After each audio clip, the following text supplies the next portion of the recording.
This is his first show, real show, show a lot of love and affection for Kyle!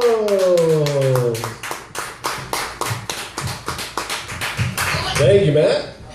Matt made a comment that I wore a nice button-down shirt today. I'd like to let you know, Matt, this is just the newest work shirt I have that hasn't been drenched in ranch dressing yet. But it works. It totally works. Oh, guys, there's a revolution on the rise. It's an armada of ass. It's a battalion of butts. It's a cavalcade of caboose. It's fucking yoga pants everywhere you go. And women and children of all ages want to show you exactly what their butt looks like. It's very distracting when you're shopping at the supermarket, and it's contagious. It's got me doing yoga now, because every time I see the yoga pants on a nice looking lady, my dick goes into warrior pose. And I have to shift it down to downward dong so I can comfortably shop. Weed's going to be legal here pretty soon, which I'm excited about. If you smell marijuana, it's probably me. I've got a cloud following me around, kind of like Pigpen from Peanuts cartoons, you know? So this is how I operate sometimes. I'm excited weed's going to be legal. There's the laws around it are a little confusing, though. I think they need to straighten it out a little bit. You're allowed to have an ounce on you at all times, which is awesome, but you're not allowed to smoke it anywhere, so that's just a traveling ounce. You just, you put that in your front seat, and then you put a seatbelt down on it, make sure he's secure, and then you're good.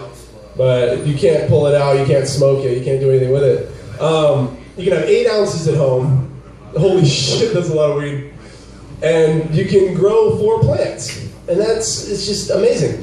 But they're cracking down on the whole DUI thing because they need to figure out how they can effectively tell if someone's high.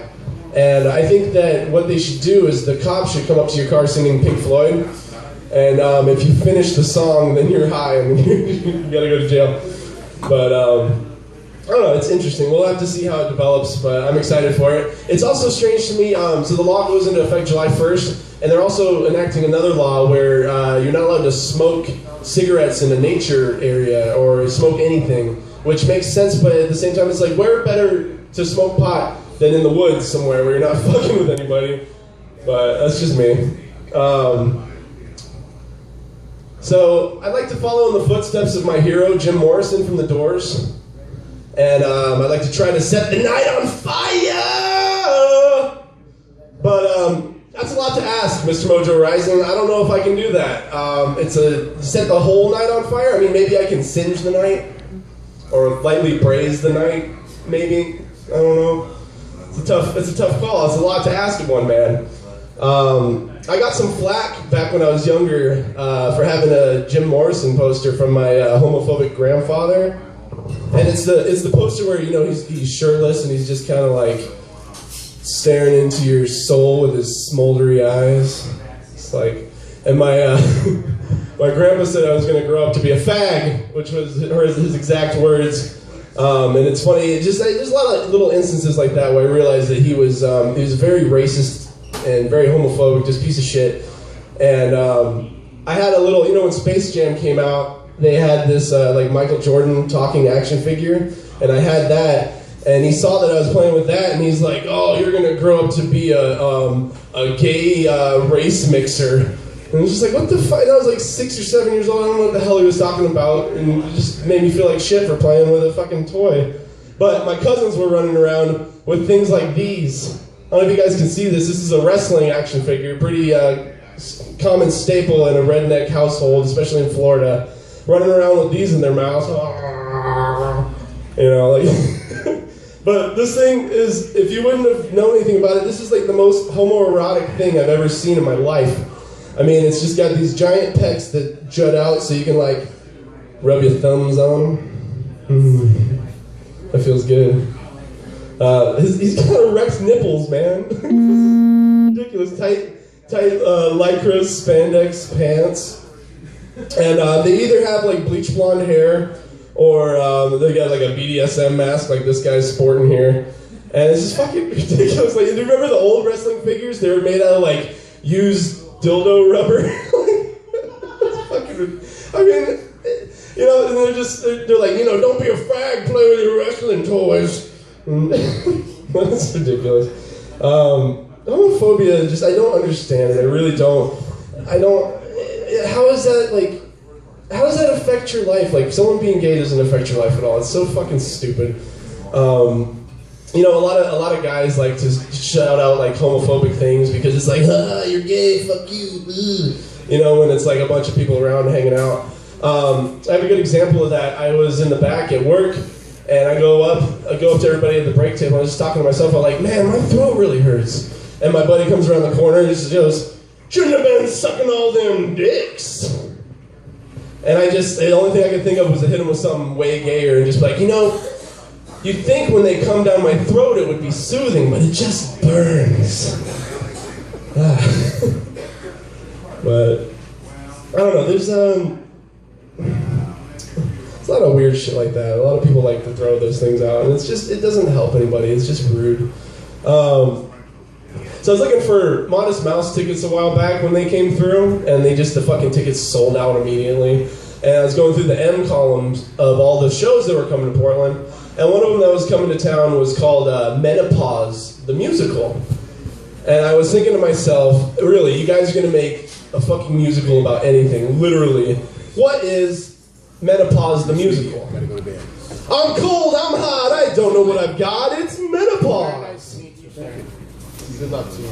Yeah, do you guys like musicals in here? Show of hands, like musicals? Yeah? No, I don't really dig them that much, and it comes down to, there's one common theme in any work of fiction that helps you, you know, it engages you. It's the suspension of disbelief. It's like a realistic suspension of disbelief. Something's fucking crazy that happens, but you just roll with it because you can suspend your belief, you know? Like Spider-Man's a good example.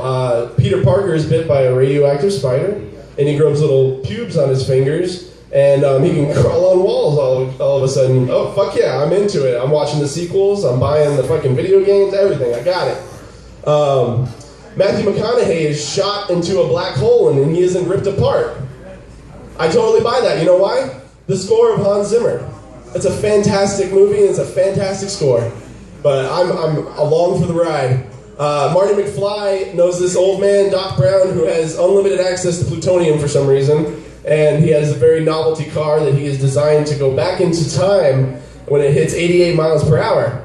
I buy it. Okay, I'm going to see those movies too. But I will never, ever believe that someone will start singing a song and all of their friends will know all the lyrics to the song and all of the fucking choreography to the song. That is absolutely ridiculous. I call bullshit on that one, and that's why I don't dig musicals. But I also realize I'm a fucked up individual. The only musicals I ever enjoyed was Sweeney Todd for one, and then Little Shop of Horrors is the other one I like. That's the only two I like. And I realized that, I guess when I watch a song and dance movie, it's got to have a little bit of cannibalism in it to to get me interested. There's an article in the news lately. It's about this couple from Dallas, Texas, Jessica and Alan, and they decided to do something new to spice up their love life. They decided to smoke PCP together. And the cops were called.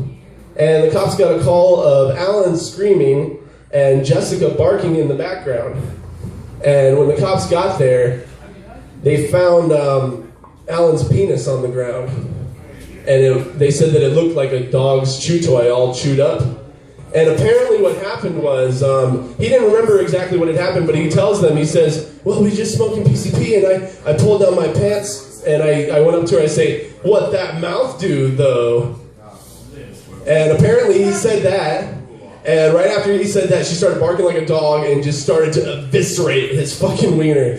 And I was thinking about it, and I was like, that's kind of a fucked up response, but what that mouth do, though, that's a fucked up way to proposition a blowjob. Fuck that guy. I'm glad his dick is gone. Fucking turn his girlfriend. I realized that, I guess the magic sentence when you're on PCP is, what that mouth do, though, and it turns your girlfriend into fucking Cookie Monster. Gobbled his dick. Anyways, that sounds like a story that would come out of Florida. Freddie said he was from Florida. You know, I'm from Florida, too. And people seem to have this misconception out here that Florida's this magical beach where Mickey Mouse lives and all of your dreams come true.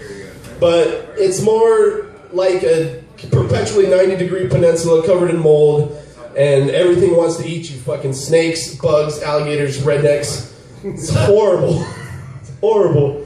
But everyone's an asshole down there, and the only thing to do is get drunk and fucking go in a pool. So I realized that Florida is full of chlorinated assholes, and I want to get a piece of that action, you guys. I really do. If I have to move back to Florida, if I absolutely had to, what I would do is open up a business. It'll be the first anal bleaching and tanning salon in one. And I've got a little nifty jingle for that business venture. You guys want to hear it? Yeah! Alrighty.